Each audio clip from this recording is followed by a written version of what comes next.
Welcome back to the channel, lads. It is episode number 39 of our Tranmere Rovers Road to Glory career mode. And with 8 games to go from now to the end of the season, we are in a good position right now to hopefully finishing in one of those top 2 automatic promotion places. We're a point above Leicester, who have got a game in hand on us, and we are 8 points above Burnley. We just have to do enough to better Burnley's results from now to the end of the season, and we will finish in the top 2. You've still got the likes of Wolves, Everton, Watford, who have picked up 60 points, holding down that 6th position right now. I've got to say, though, that the league this season have been much more competitive compared to last season. Definitely much more competitive. I'll give you a few examples. Last season, Sheffield United absolutely ran away with the league, 101 points. Now, I don't think the league winners this season will get close to those numbers. Last season, we also finished 9th on 71 points, and 71 points might just be enough to finish in the top 6 this season, which is incredible. Watford have only picked up 60 points, 11 points in the next 8 games. That will be difficult numbers for them to be able to pull out. Maybe Ipswich might do it, and the likes of Swansea have been quite good this season as well. But in terms of our metrics from last season, we've exceeded them at this stage. You know, we only picked up 71 points last season. It's already 82 points at this stage. We only won, I believe we won 19 games last season. We've already won 24 this season. We lost 13 times last season, and so far only the 4 defeats. And for me, the most impressive one is the goals scored. Last season, we only scored 48 goals all season. This season, we've already scored 54 goals, so we're a few goals better off from last season. But some tough games coming up in today's episode. We've got Millwall, we've got Bristol City, Coventry, West Brom, Derby County. We've got to start well today. Last episode, we did not quite start well, losing games to Watford, drawing games to Swansea. We lost to Leicester City as well. And we've got a news here from the physios. Kumetio has returned to first team training. I've got to say, the fixture list is quite kind to us in our final few games of the season. We've got Millwall here, but 20th in the league. We've also got the likes of Sheffield Wednesday in today's episode, Derby County as well. These are teams in and around those relegation places right now. It might mean difficult games because they're fighting for their survival, these teams right now. But one thing we've done better this season compared to previous season is that we've won this sort of games. They've got Fleming up front, who's had an excellent season for Burnley. In real life, it looks like Millwall have re-signed him because Burnley signed him from Millwall. I mean, it's one of those games here where I'm not expecting to create too many chances. I'm not expecting Millwall to create too many chances either. But Arthur Stewart on that left-hand side whips one in. Oh, Kone! What a cross. You have no idea how many of those crosses I put in per game. You don't get to see the highlights because most of the time they come to nothing. Headers on this year's version of the game have been ridiculously bad. They haven't even improved it. They haven't done anything to improve headers. Oh my God, Reece Williams giving away possession in dangerous position. Oh, I tried my best there for the striker not to have the opportunity to square it. I forced him to go for the near post and trusting my goalkeeper would be able to make that save on that near post. Excellent defending, I've got to say as well. You know what though? Oh, come on. Millwall have been quite good in this game. Defensively, really solid. Well, in second half, have to be much better. Odua. Oh, wasted a little bit of time, but back to Odua. The space to run into in front of him is opted to go back to Charlie Webster. Charlie Webster to care game. What a save. He hit that one like the ball owed him something there.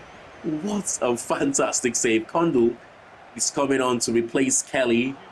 And it's looking like this could well go on to be 0-0, which it's not a good point for us if it's 0-0, but it'll be a fantastic point for Millwall. A couple of changes there for us too. Come on, it's 10 minutes to go. It's now or never. Oh, yes. Oh, yes. It's 10 minutes to go. It's got to be now or never. Kone makes an excellent run there. And Mulligan, I believe that was Mulligan who finds him with a pass. And the finish was never in doubt. This should be it. Come on, referee. 2 minutes of stoppage time. It's gone past the 2 minutes. Near post again. Bergstrom makes a save. The referee have allowed 2 imaginary minutes here for Millwall to carry on. I'm not quite sure where the extra 2 minutes have come from, but hopefully we can defend the corner here. Alan Parkin goes up high. He wins the header from the corner, and we will secure our 3 point. What a game! Not much difference in terms of chances created between both teams. To be fair, a draw would have been the fair result for both teams, but Richard Kone getting a late goal for us with 10 minutes to go. Come on!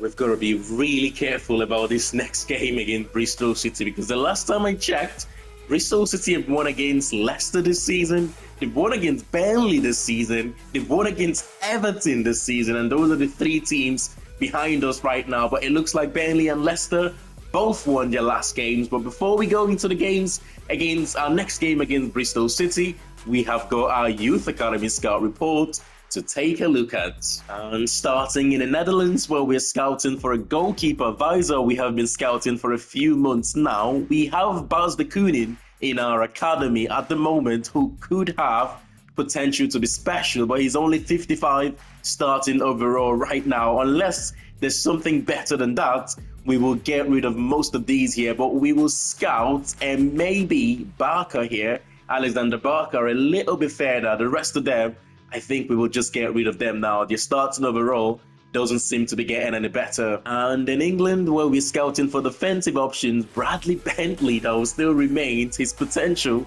one of the very best that we have scouted from in the Youth Academy scouting. Kai White, we will sign him into the academy and see how he progresses. The rest of them, I mean, I'll be a hypocrite if I sign Bentley into the academy when I've just got rid of the other goalkeepers that we scouted who look similar to him. I'll give him 1 more month to see if the starting overall would improve. He's still 14 years of age though. It's a tricky one, but we will give him 1 more month. We will get rid of the rest of them here. Actually, we will give Collier, we will scout Collier a little further, but we will get rid of Whitehead and Ryan Rodgers. And in Kosovo, where we're scouting for attacking options, Maniani, we might just let go now. We have been scouting him for a while, and I think he's regressed in terms of his potential. Vutaj, we will scout further. Spa here is exactly the same situation as Bradley Bentley, who excellent potential, but starting overall, not quite there. But both players still just 14 years of age. We will scout Nihui for 1 more month. The rest of them, okay, Mehmeti, we will scout further as well.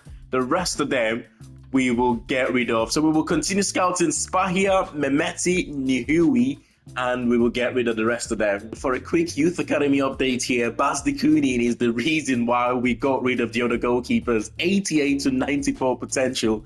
The plan is to promote him to the first team next season and send him out on loan immediately, and hopefully he gets one of those ridiculous overall boosts that some of the players seems to get when you send them out on loan. Kai White is 57 rated. Now, I did not think he will be 57 rated. I thought he would have been the lower 50s, 6'4" as well, so that could come handy. He's left-footed. I mean, one of the players that I'm impressed with in the academy is Galimuna. I cannot wait to get him into the first team. I'm hoping he stays happy in the academy until the start of the next season. Some of his physical attributes, we need to work on the strength a little bit. His technicals, we need to work on his finishing, which we're doing right now in the academy anyway. But I cannot wait to promote this lad into the first team. The rest of them, though, I'm not quite sure. I mean, the decent players like Watts, who is 63 rated, and we've also got the likes of Guerin, who is 60 rated,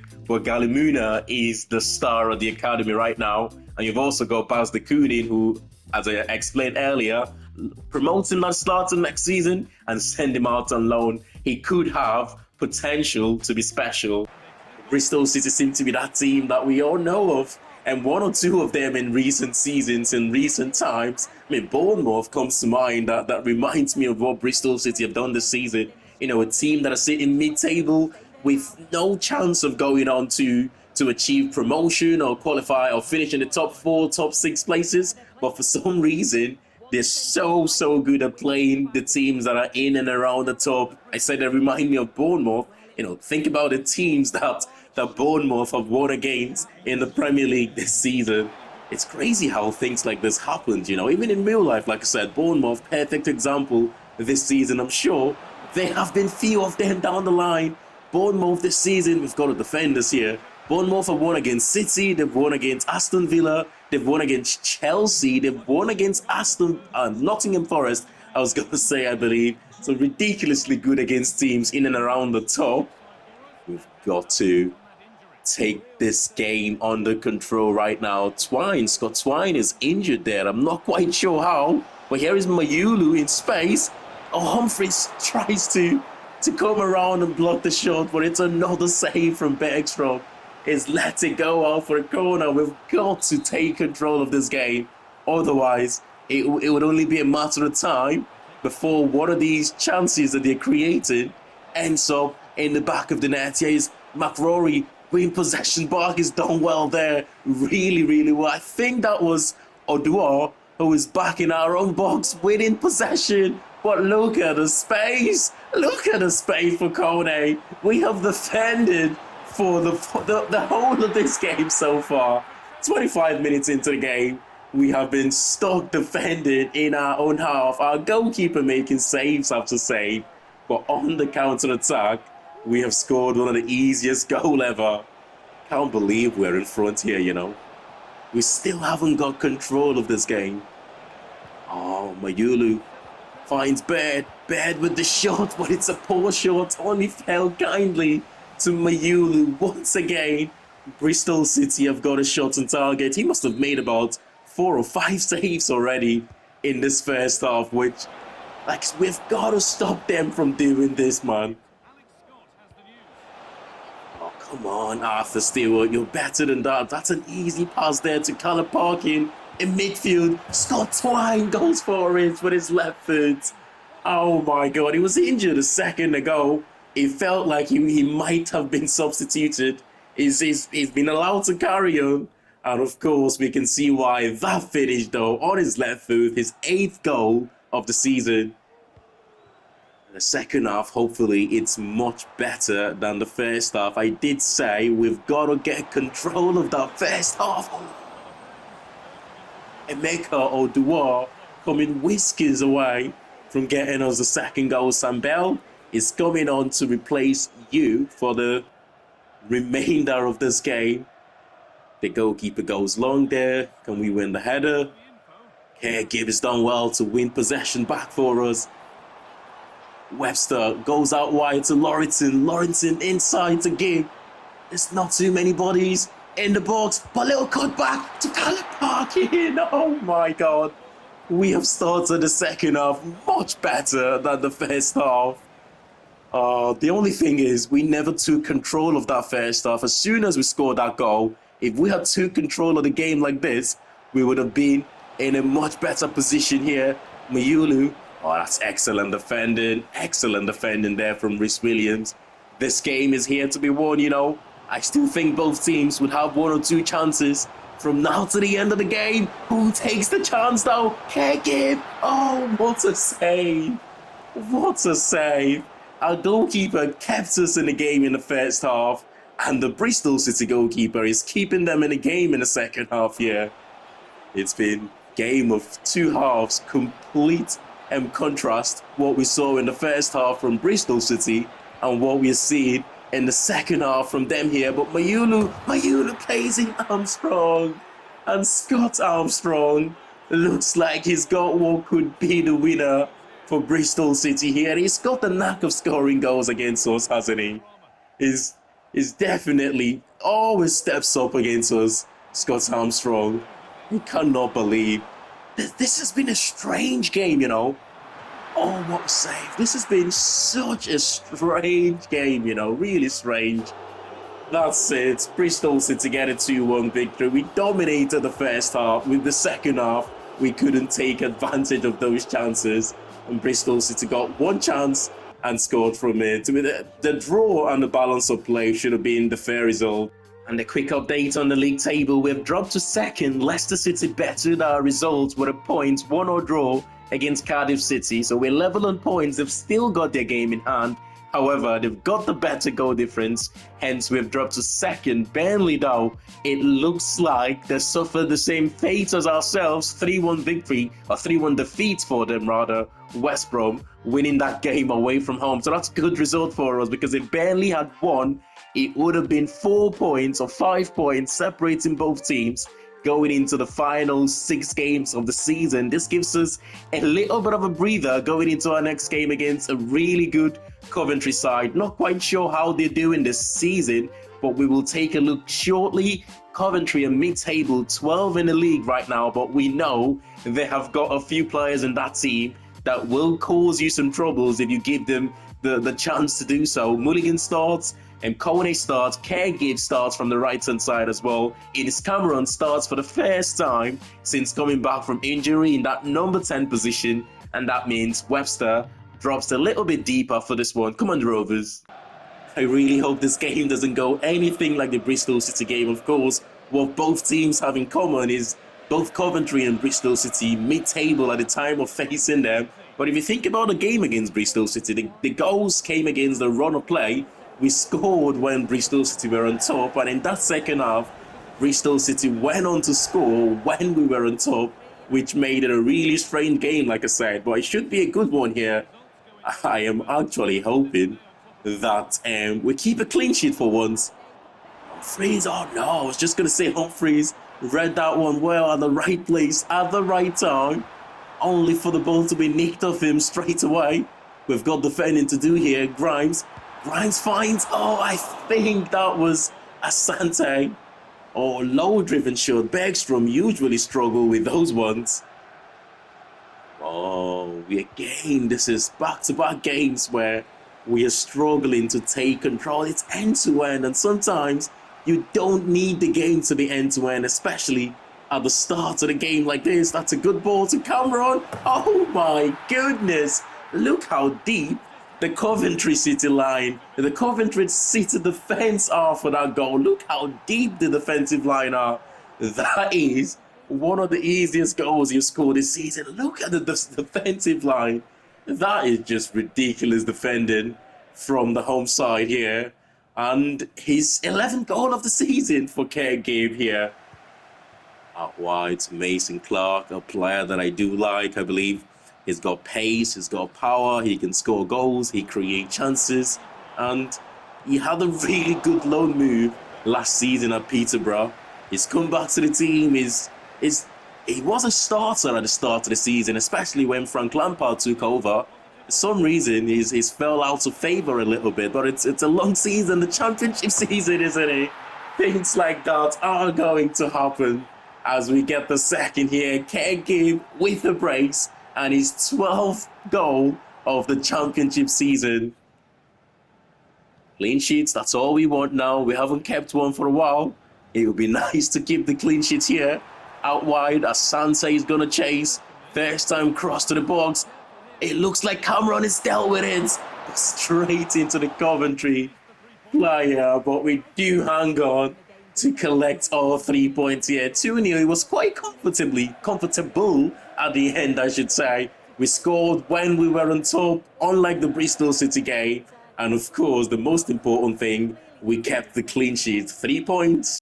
And straight into the next one here at home at Prenton Park against West Brom. The Baggies have got a lot to play for this season. I tell you that they're 8th in the league right now. Definitely our toughest game of today's episode. I think they've picked up 60 points already this season, which is incredible. They're only 4 points behind 6th place Watford going into this game, and 5 games to go, 15 points to play for. They still have a big chance in getting themselves into that top 6, and that's what makes this game tough for us. I mean, the crazy thing right now is even all the way to Millwall, I believe. Is it Millwall? Yeah, it is Millwall, who are 19th in the league, who have got 45 points this season.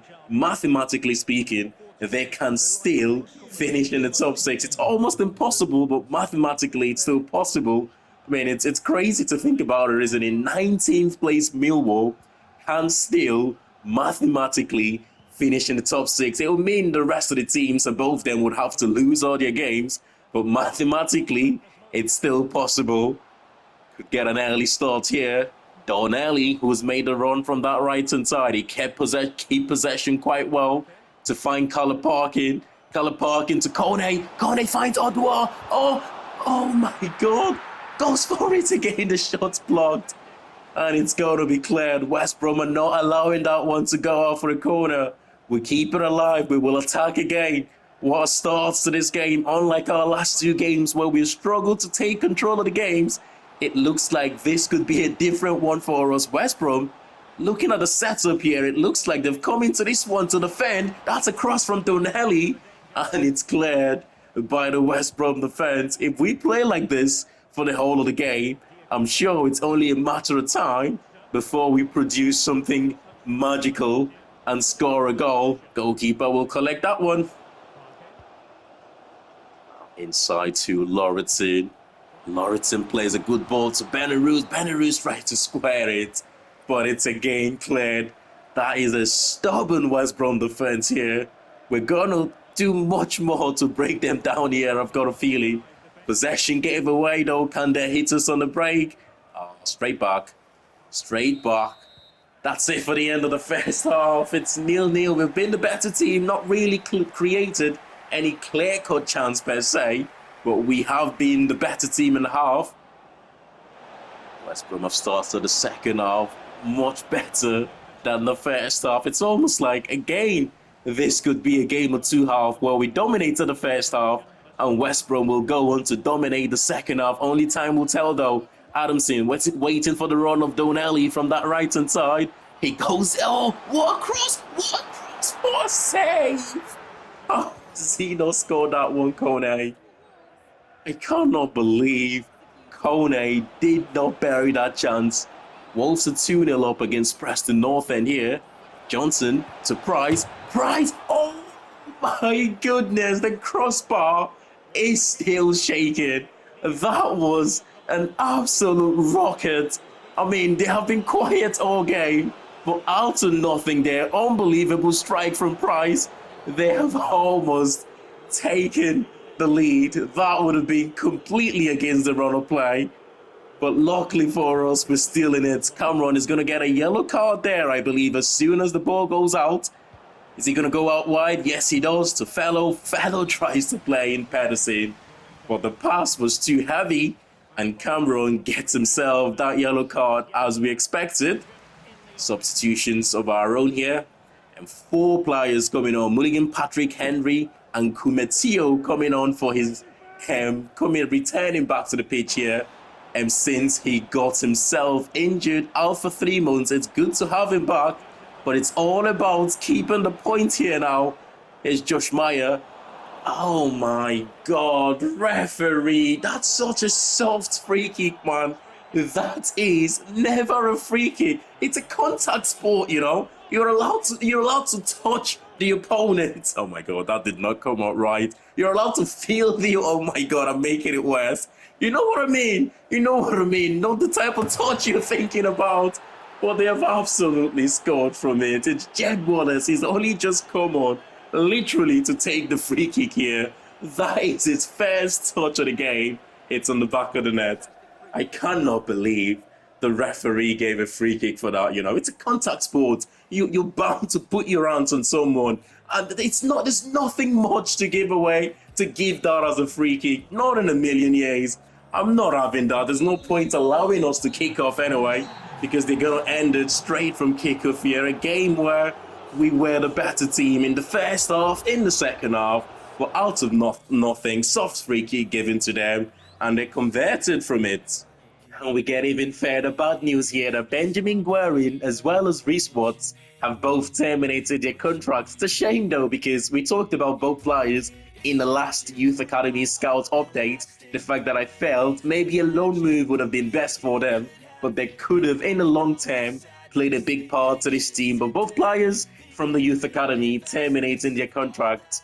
I tell you what, right? We've been quite lucky in today's episode in the sense that Burnley are not firing on all cylinders. Otherwise, we've lost 2 games in today's episode against Bristol City and, of course, our last game against West Brom. And we went into the episode 8 points above Burnley. I think we still have the 8-point advantage, even if we've lost 2 games in today's episode, which in that sense, we're lucky. And if we can pick up 6 points from our next 2 games, it would secure one of those automatic promotion for us, which would be an unbelievable achievement. Odua Kone and Kerr Gibbs starts as our forward 3 for this one.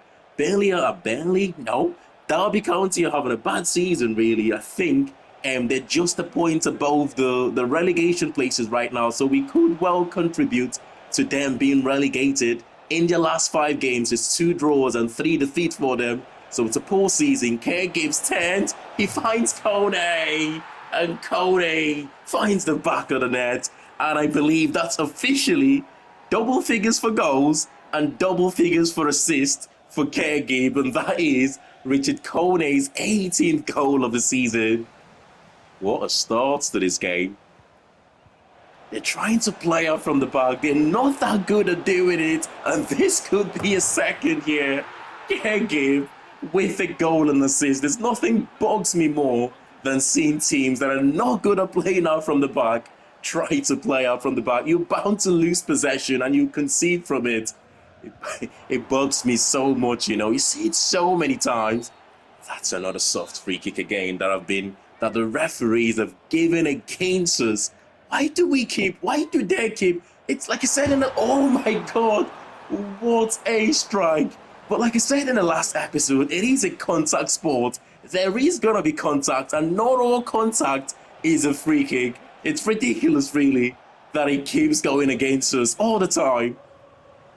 There's Lauritsen, give and go here, big tackle, but he did manage to avoid any contact there, luckily for him. Over the top. Oh, that is beautiful. Kerr Gibbs has run the show today. 2 assists and a goal. It's only 39 minutes into the game, and we are 3-0 up. Surely that's the dagger now. I don't see Derby County getting back into this one. If anything, we will score more. Oh, that is a sweet strike, isn't it? And that is a sweet finish. The pass over the top, though, from Kerr Gibbs was just brilliant. The goals keep coming for us.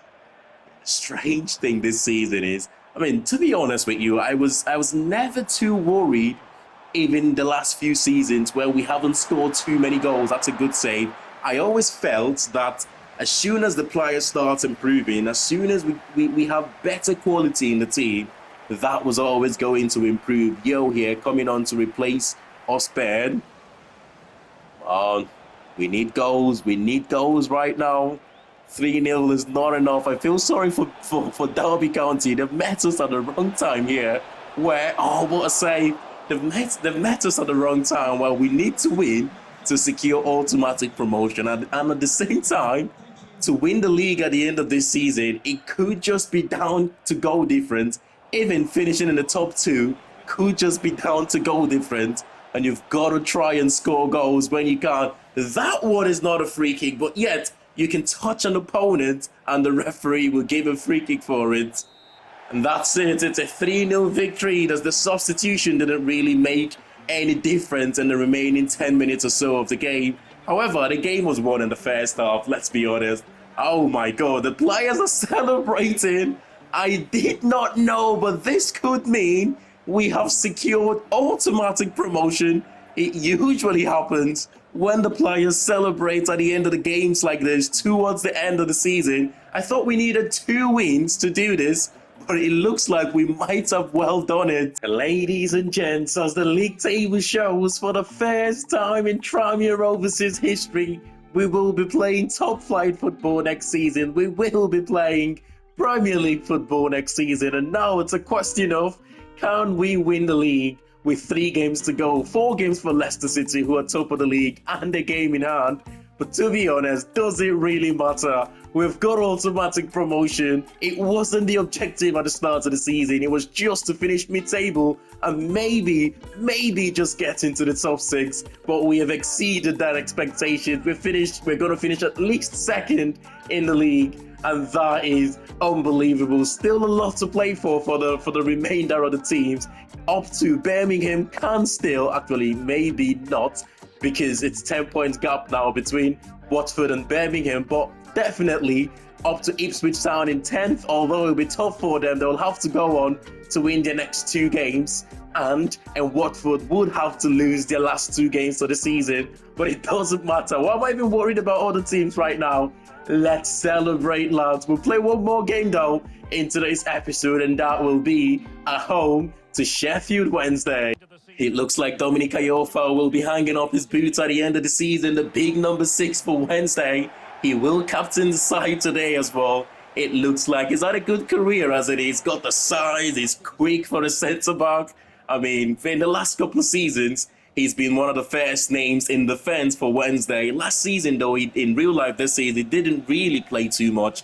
But that would be because he picked up a couple of injuries, which limited his game time. But there's certainly a good player there, and he's had a really good career as well, especially at this level. Bailey and Kadametri leads the way and leads the line for Wednesday going into this game. The Owls, though, are 2 points away from safety right now. They are second bottom going into this game. They need to win at least one of their last 3 games, and then they need to hope Derby County go on and lose their final 3 games for them to stay up this season, which is a tough ask. It's a tough ask. Hopefully, though, I would like them to stay up, but I just hope they don't get that win here against us, because even though we've achieved the impossible of automatic promotion with 3 games to go, we of course still want to go on and have a crack to try and win the league at the end of the season. It's going to be tough. We would need to win our last 3 games of the season, and we would also need teams to do us a favour against Leicester City. To put this into a little bit of a context, what an amazing achievement this is. What a save.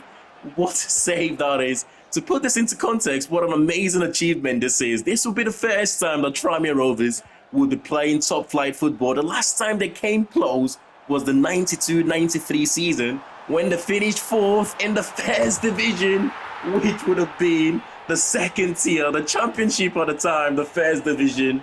Tranmere Rovers finished 4th, but then went on to lose in the playoffs, which meant they remain in that division in the next season. But Caleb Parkin, take it, Bowson. What a finish. His 3rd goal of the season. I mean, as we said about Caleb Parkin, it will be so nice for dynamic potential to kick in at some point in his journey. He's had a good season. We missed him for 3 months of the season when he was injured, but as soon as he came back, Kadametri, one-on-one with the goalkeeper. He finds the back of the net. They're still fighting this Wednesday side. They have to. They're playing to stay up right now. I mean, they've been much better compared to Derby County, who it looked like they've accepted the fact that they could go down Derby County and didn't really put up too much of a fight in our last game against them. But Wednesday have been the complete opposite here. Caleb Parkin giving away free kick in a dangerous position. The cross well defended. Back to Valentin, who tries to do too much. Adamson nicks possession off him. Adamson now finds Kone. This could be counter-attacking goal here. Oh, look at the space for Mulligan. Has he got the pace to get away? He's been brought down by Dominic Iorfa, the captain of the side. He's hanging up his boots at the end of the season. So much experience to not do something so silly like that. Oh my God, it's a penalty. I can't believe it. It's a yellow card. It could have been worse. It could have been a red card, but I suppose the double jeopardy rule played a key role there.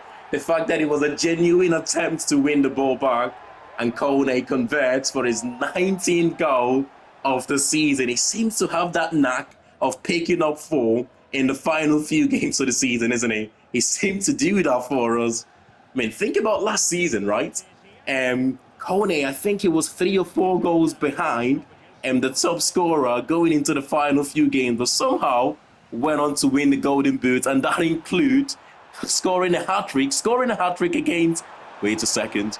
Kone finds Mulligan, and Mulligan who finds the top right-hand corner, and it's 3-1. Surely that's the dagger. We talked about the referees allowing the AI a little bit of time, but this time it goes our favour. What a first half that was. What a first half. Completely bust that first half. Created chances. Kone couldn't get away from his man. Big tackle. Sheffield Wednesday keep possession here. It's Wilkes. He's got pace. Adametri's got space in the box. No one is getting close to him. How's no one got close to him there? Wednesday have got a fight left in them, haven't they? It's good to see, though. It's really, really good to see. I mean, so much better than our last game against Derby County. I sort of applaud them for their performance here. In terms of quality, we have been better than them in terms of quality. But the fact that they're losing the game, it's not to do with lack of fight. It's just the fact that they're not good enough. They're just not good enough, which is why they're in and around the bottom right now. But Kone gets a brace, and he gives us the 2-goal advantage again. Come on. That's it. It's a 4-2 victory for us. 6-goal thriller in this game. What a performance from both teams. But like I said, they were just not quite good enough at the end. But we secure all 3 points and we keep the chase on Leicester City for the chance to win the league at the end of this season. Leicester City are never going to play that game in hand, are they? They're never going to play that game. They've had that game in hand for a long time now, which is incredible. The only reason I'm thinking about it, it's just to know whether we have the possibility to go on and win the league. It's 2 games to go for us, which will be in the next episode, and it's 3 games to go for Leicester. Burnley, Wolves, Everton and Watford completing the rest of the top 6. Hull City, the only danger there for Watford in terms of the next couple of games, because if they should lose their next couple of games and Hull City should win, Hull City will get into that top 6. I don't see that happening though, and Watford have been in a decent run of form. Ever since they faced us, they were 10th in the league. After getting that victory against us, something just clicked for them, and they've gone on to win so many games from them. But Bolton looks like relegated, and Sheffield Wednesday looks like relegated as well. But going into the last couple of days, Queen's Park Rangers can still survive, but a lot of things would have to go their way, as Derby County are 4 points above them right now going into the last 2 games. But we will be playing Premier League football next season. And for the race for the Golden Boot, Vladislav Vanat leads the way, 22 goals, and Sufati on 21 goals. Ivanovic, Francolino, and of course Richard Kone is now in the top 5. He for some reason, he finds a lot of form towards the back end of the season. Last season, he fought his way up until the final day to score a hat-trick against Leicester to win that Golden Boot. It could well be exactly the same again. It'll be tough, but there's 2 games to go for him to try and do that. For assists, you've got Webster on 12, Caregive on 10 assists. Hocek, Francolino is having a really good season. So is Caballero, who is in the top 10 for goals and assists. For clean sheet is Bergstrom leading the way, 20 assists there for our big number 1 in goal. But smash a like on the video if you have enjoyed this one. Let me know in the comments, can we win the league, or we should just forget about the league right now and just start focusing on next season. But 2 games to play, that will be against Preston North End and Plymouth Argyle. I'll see you all in the next one. Thanks for watching, and bye for now.